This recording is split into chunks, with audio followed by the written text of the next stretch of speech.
Hello students, इस session में हम पढ़ेंगे convergent sequence, divergent and oscillatory sequence. सबसे पहले convergent sequence. A sequence is said to be a convergent sequence if limit n approaches to infinity xn exist. The value of this limit is finite and a unique number, where xn is nth term of the sequence. For example, एक sequence है, इसके सभी terms zero हैं। ये constant sequence है, इसका nth term ये भी ज़ीरो होगा। लिमिट फाइंड करने के लिए nth टर्म निकालना ज़रूरी है। इसका nth टर्म ज़ीरो होगा। तो अभी लिमिट इवैल्यूएट करें तो limit n approaches to infinity xn और xn इज़ ज़ीरो, तो इस लिमिट की वैल्यू ज़ीरो आएगी। तो इट मीन्स ये सीक्वेंस कन्वर्जेंट सीक्वेंस है and it converges to a finite and unique value zero. Similarly एक अनदर एग्जांपल है, सीक्वेंस गिवन है जिसका nth टर्म है n square upon 1 plus 4n square. Limit evaluate करें तो limit n approaches to infinity xn is equal to limit n approaches to infinity n square upon 1 plus 4n square. ये sequence का nth term लिखते हैं। अब इस limit को evaluate करने के लिए n स्क्वायर जो न्यूमरेटर और डिनोमिनेटर का हाईएस्ट डिग्री टर्म है, इसे कॉमन ले लें। ये कैंसिल हो जाएगा, तो यहाँ पर बचेगा 1/1 प्लस 4/n स्क्वायर और n इनफाइनाइट रखने पर इस लिमिट की वैल्यू 1/4 जो कि एक फाइनाइट नंबर है। तो यहाँ हमने देखा कि इस सीक्वेंस के लिए इस लिमिट की वैल्यू एक फाइनाइट और यूनिक नंबर मिल रही है, इसलिए ये सीक्वेंस कन्वर्जेंट सीक्वेंस है। Next is divergent sequence.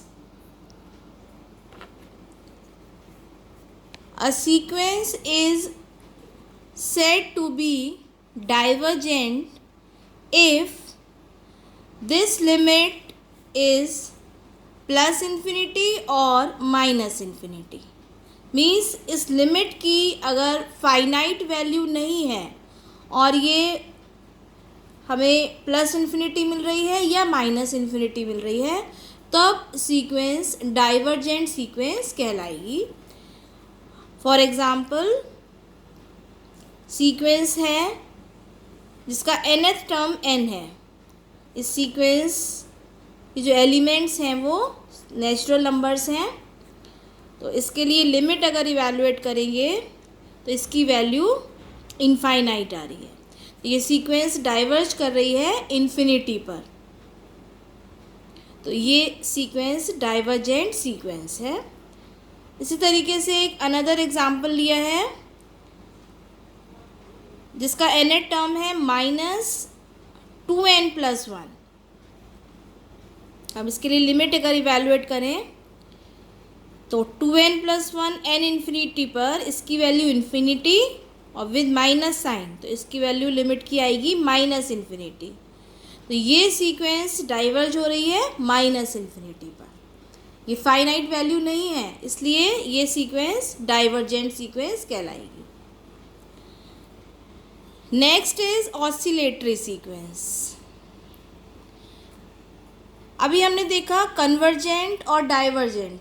Convergent कहलाती है कोई सीक्वेंस जब वो किसी यूनिक फाइनाइट नंबर पर कन्वर्ज हो, यानी लिमिट की वैल्यू कोई यूनिक फाइनाइट नंबर आए। और डाइवर्जेंट कब कहलाएगी? जब लिमिट की वैल्यू या तो प्लस इन्फिनिटी आए या माइनस इन्फिनिटी आए. But if a sequence which neither converges to a finite number, to a unique finite number, nor diverges to plus infinity or minus infinity, then this sequence is called oscillatory sequence. It is of two types. First, oscillate finite means a bounded sequence which does not converge is said to be oscillate finitely. For example, here is a sequence whose nth term is -1 to the power n. ये हमने पहले भी sequence को देखा है. इस sequence के जो एलिमेंट्स हैं वो -1 +1 -1 +1, इसकी रेंज -1 और 1 है. ये एक बाउंडेड सीक्वेंस है क्योंकि इसके सभी एलिमेंट्स -1 से बड़े हैं और +1 से छोटे हैं. अब इसके लिए हम ये लिमिट इवैल्यूएट करें तो limit n approaches to infinity xn, nth term is -1 to the power n. तो इसकी वैल्यू, इस लिमिट की वैल्यू या तो +1 आएगी या -1 आएगी accordingly as n is even और n इज़ ऑड. तो यहाँ हम देख रहे हैं कि इस लिमिट की वैल्यू एक से ज़्यादा मिल रही है. दो नंबर्स हैं +1 या -1. फाइनाइट तो है but it is not unique number. तो इस केस में इस सीक्वेंस को हम कहेंगे this is not convergent sequence. Hence this sequence oscillates finitely. ये दो नंबर से ज़्यादा, दो से ज़्यादा लिमिट मिल रही है हमें इसकी, तो ये सीक्वेंस कहलाएगी oscillates finitely. Second one, an unbounded sequence which does not diverge is said to oscillate infinitely. For example, एक सीक्वेंस है जिसका nth टर्म है -1 to the power n into n.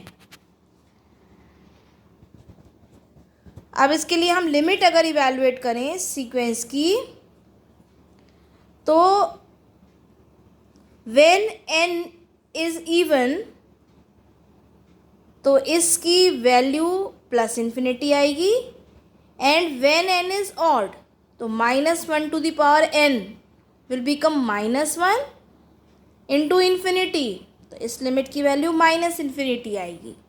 तो ये लिमिट या तो प्लस इन्फिनिटी होनी चाहिए या -इन्फिनिटी, बट दोनों वैल्यूज़ मिल रही हैं एज एन इवन और एज एन ऑड. तो this limit we say that this is not a divergent sequence, है ना. So this is oscillatory and it oscillates infinitely between plus infinity and minus infinity.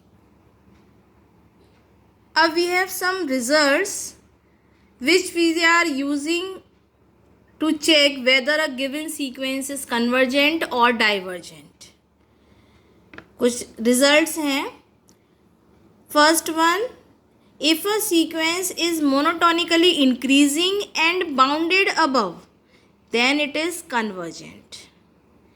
If a sequence is monotonically decreasing and bounded below, then it is convergent.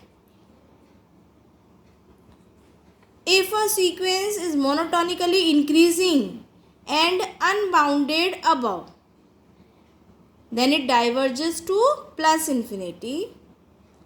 And a monotonically decreasing sequence which is unbounded below diverges to minus infinity.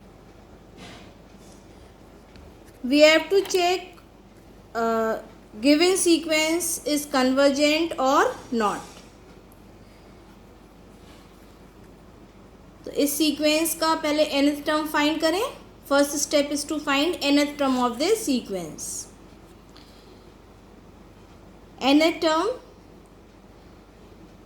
Numerator in सभी numbers का n है, 1 2 3 4, और denominator, first term का denominator 2, second term का denominator 3 4 and 5 and so on. तो denominator of nth term will be n+1. तो इस sequence का nth टर्म होगा n/n+1. लिमिट फाइंड करें. Limit n approaches to infinity n/n+1. n numerator और denominator से कॉमन लें. n इन्फिनिटी रखने पर इसकी वैल्यू +1 आ रही है, जो कि एक फाइनाइट यूनिक नंबर है. तो इस सीक्वेंस की लिमिट यूनिक और एक फाइनाइट नंबर मिल रही है. तो ये यूनिक सीक्वेंस जो है एक कन्वर्जेंट सीक्वेंस है. Another example, discuss the convergence of the sequence whose nth term is given here n+1/n. अब हम देखते हैं, इसे देखें कि ये सीक्वेंस मोनोटोनिकली इंक्रीजिंग है या नहीं है. तो इसे हम चेक करें और बाउंडेडनेस इसकी चेक करते हैं. तो xn+1 माइनस xn, xn+1 यानी n+1 टर्म इसका n+2/n+1 minus nth term n+1/n. ये डिफरेंस आ रहा है -1/n n+1. Since n is a natural number, तो ये वैल्यू हमेशा नेगेटिव होगी. तो ये डिफरेंस xn+1 माइनस xn ये नेगेटिव आ रहा है, विच मीन्स कि n+1 term is less than nth term. Means this is a decreasing sequence. ये सीक्वेंस डिक्रीजिंग सीक्वेंस है. इसे हम लिख के देखें अगर, और इसको हम सीक्वेंस को वैल्यूज़ इसकी nth टर्म में वैल्यूज़ रखें, तो ये सीक्वेंस आएगी 2/1, 3/2, 4/3, 5/4 एंड सो ऑन. तो इसका जो फर्स्ट एलिमेंट है 2 है और बाकी सभी नंबर्स 2 से छोटे हो रहे हैं, 3/2, 4/3. अब हम चेक करें इसकी बाउंडेडनेस, ये बाउंडेड सीक्वेंस है या नहीं है. nth term is n+1/n. इसे 1+1/n लिख सकते हैं.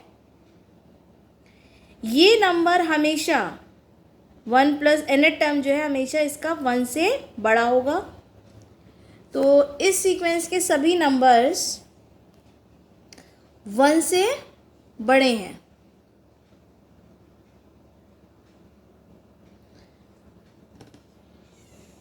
तो हम कहेंगे कि this sequence is bounded below by 1. तो हमने देखा कि ये सीक्वेंस मोनोटोनिकली डिक्रीजिंग है as well as it is bounded below sequence. तो this sequence is a convergent sequence. Similarly अब हम एक और एग्जांपल से समझते हैं. सीक्वेंस का nth टर्म दे रखा है 10 हाइपरबोलिक n. इसे इवैल्यूएट करें इसकी लिमिट को. तो 10 हाइपरबोलिक को sine hyperbolic upon cos hyperbolic, और ये रिज़ल्ट यूज़ करें हम sine hyperbolic theta is equal to e⁻θ plus e⁻ minus theta upon 2. Sorry e⁻θ minus e⁻ minus theta by 2, and cos hyperbolic theta is equal to e⁻θ plus e⁻ minus theta by 2. ये result use करें. e⁻ plus n common लें numerator और denominator से, और n की जगह infinity रखने पर इस सीक्वेंस की वैल्यू 1 आएगी. तो ये सीक्वेंस भी कन्वर्जेंट सीक्वेंस है। Thank you for this lecture.